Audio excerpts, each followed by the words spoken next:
Chapter 6 of Stephen King's The Shining. Night thoughts. Love was over, and her man was sleeping beside her man. She smiled a little in the darkness, his seed still trickling with slow warmth from between her slightly parted thighs. And her smile was both rueful and pleased, because the phrase her man summoned up 100 feelings, each feeling examined alone with bewilderment.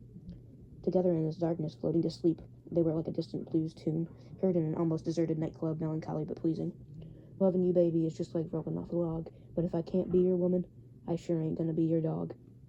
Had that been Billie Holiday, or someone more prosaic like Peggy Lee? Didn't matter. It was low and torchy, and in the silence of her head it played mellowly, as if the sharing from one of those old-fashioned jukeboxes. A Wurlitzer, perhaps half an hour before closing. Now moving away from her consciousness, she wondered how many beds she had slept in with this man beside her. They had met in college and had first made love in his apartment. That had been less than 3 months after her mother drove her from the house, told her never to come back, that if she wanted to go somewhere she could go to her father since she had been responsible for their divorce. That had been in 1970, so long ago. A semester later that they had moved in together, had found jobs for the summer, and had kept the apartment when their senior year begun. She remembered that bed the most clearly, a big double that sagged in the middle. When they made love, the rusty box spring had counted the beats. That fall, she had finally managed to break from her mother. Jack had helped her. She wants to keep beating you, Jack had said. The more times you phone her, the more times you crawl back begging for forgiveness. The more she can beat you with your father. That's good for her, Wendy, because she can go on making believe it is your fault. But it's not good for you. They had talked it over again and again in that bed that year. Jack sitting up with the covers pulled around his waist, a cigarette burning between his fingers, looking her in the eye. He had a half-humorous, half-scowling way of doing that, telling her, "She told you never to come back, right? Never to darken her door again." Then why doesn't she hang up the phone when she knows it's you? Why does she only tell you that you can't come in if I'm with you? Because she thinks I might cramp her style a little bit. She wants to keep putting the thumb screws right to you, baby. You're a fool if you keep letting her do it. She told you never to come back, so why don't you take her at her word, give it a rest? And at last she'd seen it his way. It had been Jack's idea to separate for a while, to get perspective on the relationship, he said. She had been afraid he had become interested in someone else. Later she found it wasn't so. They were together again in the spring, and he asked her if she had been to see her father. She had jumped as if she'd struck her with a quirt. "How did you know that?" "The shadows know." "Have you been spying on me?" And his impatient laughter, which had always made her feel so awkward, as if she were 8, and he was able to see her motivations more clearly than she. "You needed time, Wendy." "For what?" "I guess to see which one of us you wanted to marry." "Jack, what are you saying?" "I think I'm proposing marriage." The wedding, her father had been there, her mother had not been. She discovered she couldn't live with that.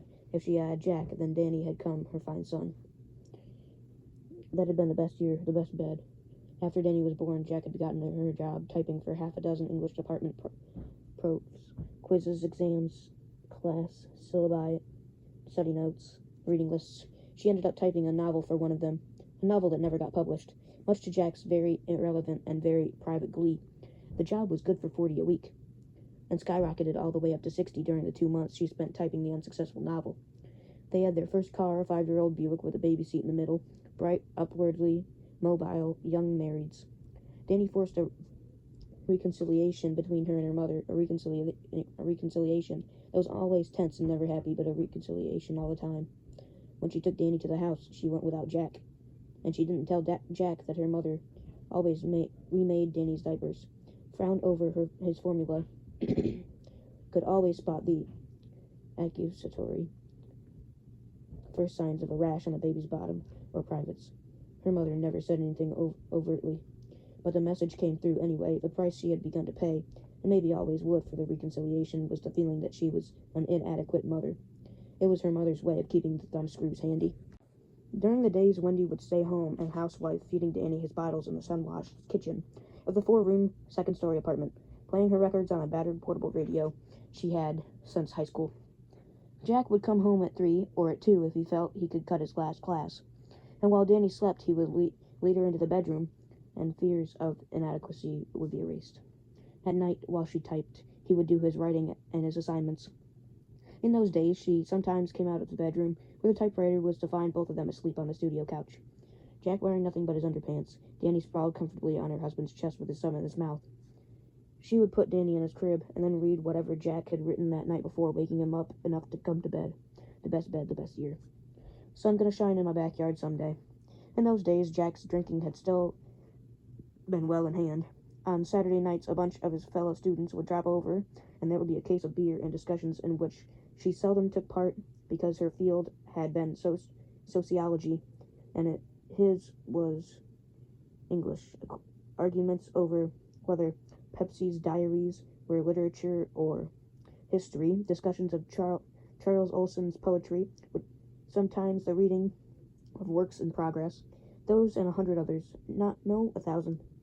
She felt no real urge to take part. It was enough to sit in a rocking chair beside Jack, who sat cross-legged on the floor, one hand holding a beer, the other gently cupping her calf or braceleting her ankle. The competition at UNH had been fierce, and Jack carried an extra burden in his writing. He put in at least an hour at it every night. In his routine, the Saturday sessions were necessary therapy. They set something out of him that might otherwise have swelled and swelled until he burst. At the night of his grad work, he had landed the job at Stubbington, mostly on the strength of his stories, 4 of them published at the time. One of them, in Esquire, she remembered that day clearly enough. It would take more than 3 years to forget it. She had almost thrown the envelope away, thinking it was a subscription offer. Opening it, she had found instead that it was a letter saying that Esquire would like to use Jack's story concerning the black holes early the following year. They would pay $900, not on publication, but on acceptance. That was nearly half a year's take typing papers, and she had flown to the telephone, leaving Danny in his high chair to goggle comically after her, his face lathered with creamed peas and beef puree. Jack had arrived from the university 45 minutes later, the Buick weighed down with 7 friends and a keg of beer. After a ceremonial toast, Wendy also had a glass. Although she ordinarily had no taste for beer, Jack had signed the acceptance letter, put it in the return envelope, and went down the block to drop it in the letterbox. When she came back, he stood gravely in the door and said, "Veni, vidi, vici." There were cheers and applause. When the keg was empty at 11 that night, Jack and the only 2 others who were still ambulatory went on to hit a few bars. She had gotten him aside in the downstairs hallway. The other 2 were already out in the car, drunkenly singing the New Hampshire fight song. Jack was down on one knee, owlishly, fumbling with the lacings on his moccasins. "Jack," she said, "you shouldn't. You can't even tie your own shoes, let alone drive." He stood up and put his hands calmly on her shoulders. "Tonight I could fly to the moon if I wanted to." "No," she said. "Not for the Esquire stories in the world. Not for all of them. I'll be home early." But he hadn't been home until 4 in the morning, stumbling and mumbling all his way up the stairs, waking Danny up when he came in. He had tried to soothe the baby and dropped him on the floor. Wendy had rushed out, thinking of what her mother would think if she saw the bruise before she thought about anything else. God help her, God help them both. And then picked Danny up and sat in the rocking chair with him, soothing him. She had always been thinking of her mother for most of the 5 hours Jack had been gone. Her mother's prophecy that Jack would never come to anything. Big ideas, her mother had said. Sure, the welfare lines are full of educated fools with big ideas. Did the Esquire story make her mother wrong or right? "Winifred, you're not holding that baby right." She gave him to me, and was she not holding her husband right? Why else would he take his joy out of the house? A helpless kind of terror had risen up in her, and it never occurred to her that he had gone out for reasons that had nothing to do with her. "Congratulations," she said, rocking Danny. He was almost asleep again. "Maybe you give him a concussion." "It's just a bruise," he sounded sulkily, wanting to be repentant, a little boy. For an instant she hated him. "Maybe," she said tightly. "Maybe not." She heard so much of her mother talking to her departed father in her own voice that she was sickened and afraid. Like mother, like daughter, Jack muttered. "Go to bed," she cried, her fear coming out sounding like anger. "Go to bed, you're drunk." "Don't tell me what to do." "Jack, please, we shouldn't. There were no words. "Don't tell me what to do," he repeated sullenly, and then went into the bedroom.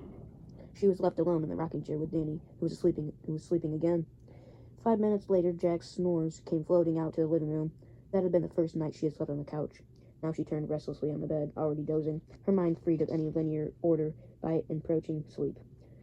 floated past the first year at Stubbington, past the steadily worsening times that had reached low ebb when her husband had broken Danny's arm, to that morning in the breakfast nook. Danny outside playing trucks in the sand pile, his arm still in the cast.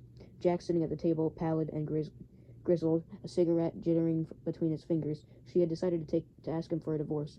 She had pondered the question from 100 different angles, had been pondering it, in fact, for the 6 months before the broken arm. She told herself she would have made the decision long ago if it hadn't been for Danny.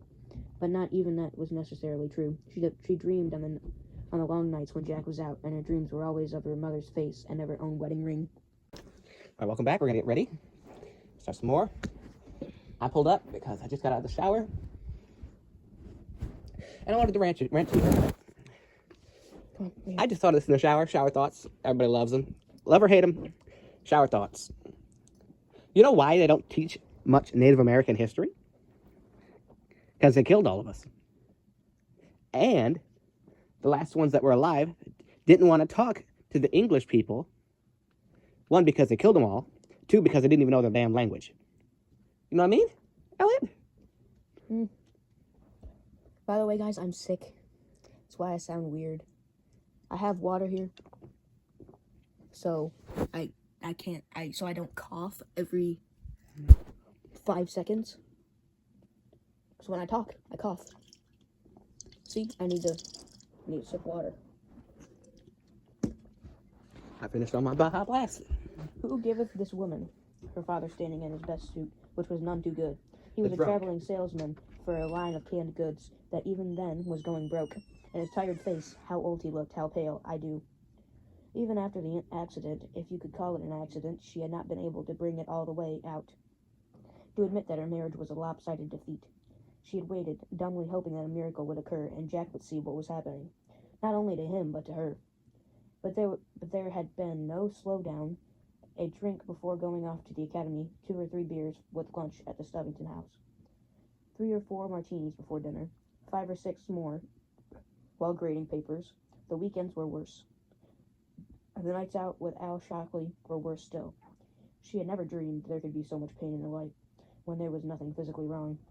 She hurt all the time. How much of it was her fault? That question haunted her. She felt like her mother, like her father sometimes when she felt like herself.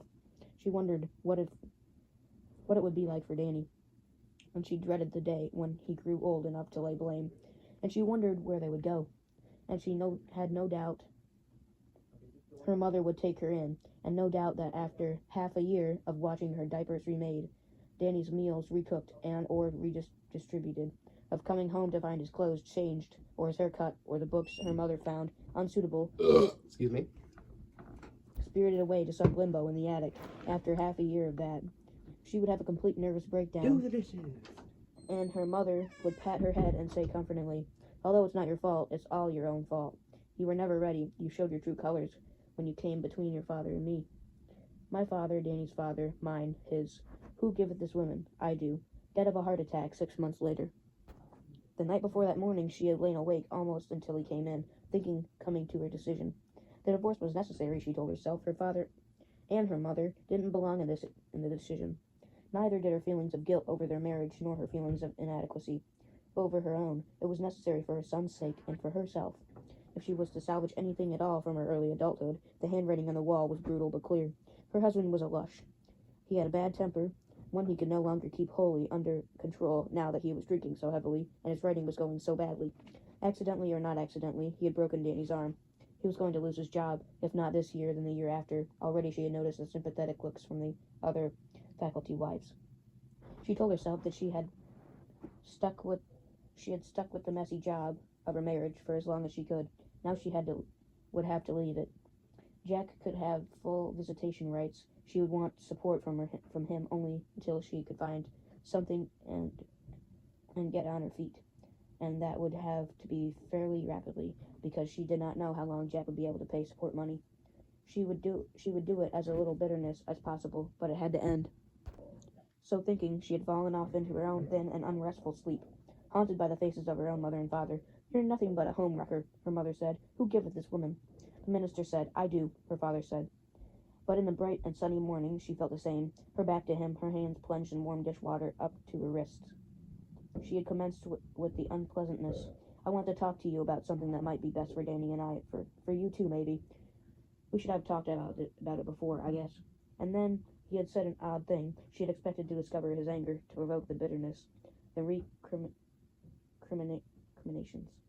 She had expected a mad dash for the liquor cabinet, but not this soft, almost toneless reply that was so unlike him. It was almost as though that the Jack she had lived with for 6 years had never come back last night, as if he had been replaced by some unearthly doppelganger that she would never know or be quite sure of. Would you do something for me? A favor? What? She said, to discipline her voice strictly to keep it from trembling. Let's talk about it in a week, if you still want to. And she had agreed. It remained unspoken between them. During the week he had seen Al Shockley more than ever. But he came home early, and there was no liquor on his breath. She imagined she smelled it, but knew it wasn't so. Another week, and another. Divorce went back to committee, unvoted on. What had happened? She still wondered, and still had not the slightest idea. The subject was taboo between them. He was like a man who had leaned from around a corner and had seen an unexpected monster lying in wait, crouching among the dry bones of its old kills. The liquor remained in the cabinet, but he didn't touch it. She had considered throwing them out a dozen times, but in the end, always backed away from the idea, as if some unknown charm would be broken by the act. And it was Danny's part in it to consider. If she felt she didn't know her husband, then she was in awe of her child, awe in the strict meaning of that word, a kind of undefined, superstitious dread. Dozing lightly, the image of the instant of his birth was presented to her. She was again lying on the delivery table, bathed in sweat, her hair in strings, her feet splayed out in the stirrups, and a little high from the gas they kept giving her wafts of. At one point she had muttered that she felt like an advertisement for gang rape, and the nurse, an old bird who had assisted at births of enough children to populate a high school, found that extremely funny. The doctor between her legs, the nurse off to one side, arranging instruments and humming. The sharp, glassy pains had been coming at steadily shortening intervals, and several times she had screamed in spite of her shame. Then the doctor told her quite sternly that she must push, and she did, and then she felt something being taken from her. It was a clear and distinct feeling, one she would never forget, the thing taken. Then the doctor held her son up by the legs. She had seen his tiny sex, and known he was a boy immediately. And as the doctor groped for the air mask, she had seen something else, something so horrific that she found the strength to scream again, after she had thought all the screams were used up. He has no face! But of course he had a face. Danny's own sweet face, and the caul that had covered it at birth now resided in a small jar which she had kept almost shamefully. She did not hold with old supervision, but she had kept the caul nevertheless. She did not hold his wives' tale, but the boy had been unusual from the first. She did not believe in second sight, but did Daddy have an accident? I dreamed Daddy had an accident. Something had changed him. She didn't believe it. Was just her getting ready to ask for a divorce that had done it. Something had happened before that morning, something that had happened while she slept uneasily. Al Shockley had said that nothing had happened. Nothing at all. But he had averted his eyes when he said it, and if you believed faculty gossip, Al had also climbed aboard from the fabled wagon. Did Daddy have an accident? Maybe a chance collision with fate. Surely nothing much more than concrete.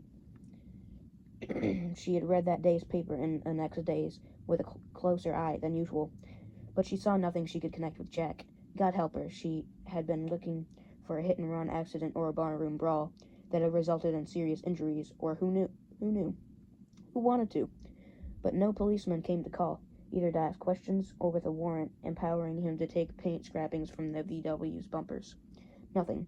Only her husband's 180-degree change, and her son's sleepy question on waking. Did Daddy have an accident? I dreamed she had stuck with Jack more for Danny's sake than she would admit in her waking hours. But now, sleeping lightly, she could admit it. Danny had been Jack's for the asking, almost from the first. Just as she had been her father's, almost from the first.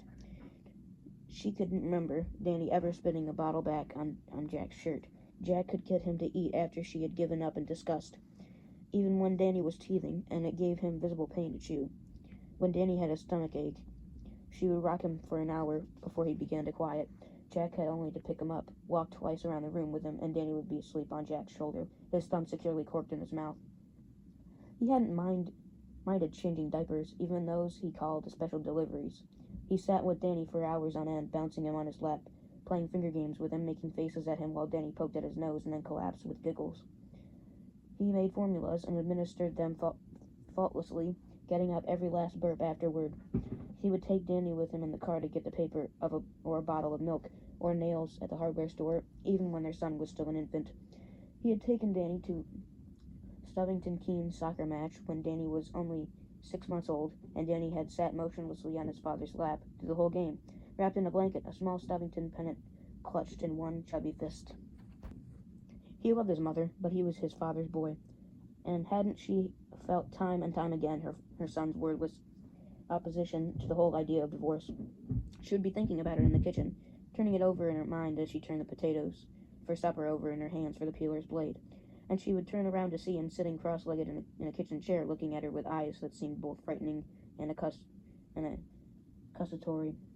Walking with him in the park, he would suddenly seize both her hands and say, almost demand, "Do you love me? Do you love Daddy?" And confused, she would nod or say, "Of course I do, honey." Then he would run to the duck pond, sending him squawking and scared to the other end, flapping their wings in a panic before the small ferocity of his charge, leaving her to stare after him and wonder. There were even times when it seemed that her determination to at least discuss the matter with Jack dissolved, not out of her own weakness, but under the determination of her son's will. I don't believe such things, but in sleep she had believed them, and in sleep, with her husband's seed still drying on her thighs, she felt that the three of them had been permanently welded together, and if their three onesies, if their three oneness was to be destroyed, it would be destroyed by any of them but from outside.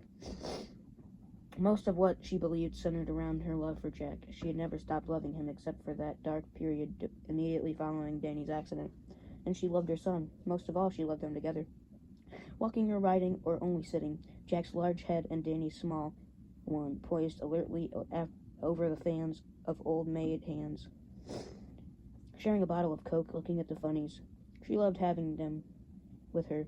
She had hoped to dear God that this hotel caretaking job Al had gotten for Jack would be the beginning of good times again, and the wind gonna rise up, baby, and blow my blues away. Soft and sweet and mellow, the song came back and lingered, following her down into a deeper sleep, where thought seized in the faces that came in dreams went unremembered. Chapter 7. In another bedroom. Danny awoke with the booming still loud in his ears, and the drunk, savagely pettish voice crying hoarsely, "Come out here and take your medicine. I'll find you. I'll find you." But now the booming was only his racing heart, and the only voice in the night was the faraway sound of a police siren.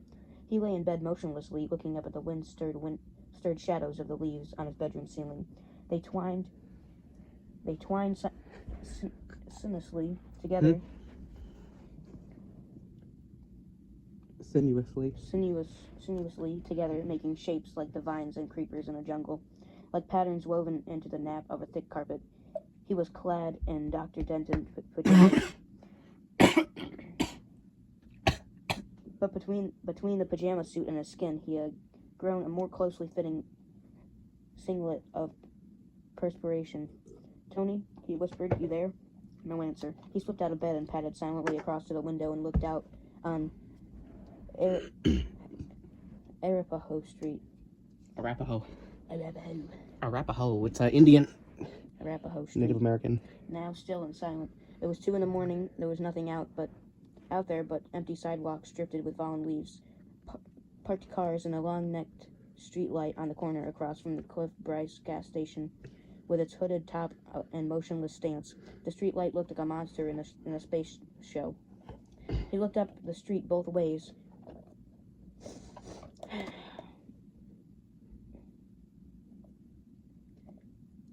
straining his eyes for Tony's slight beckoning form, but there was no one there.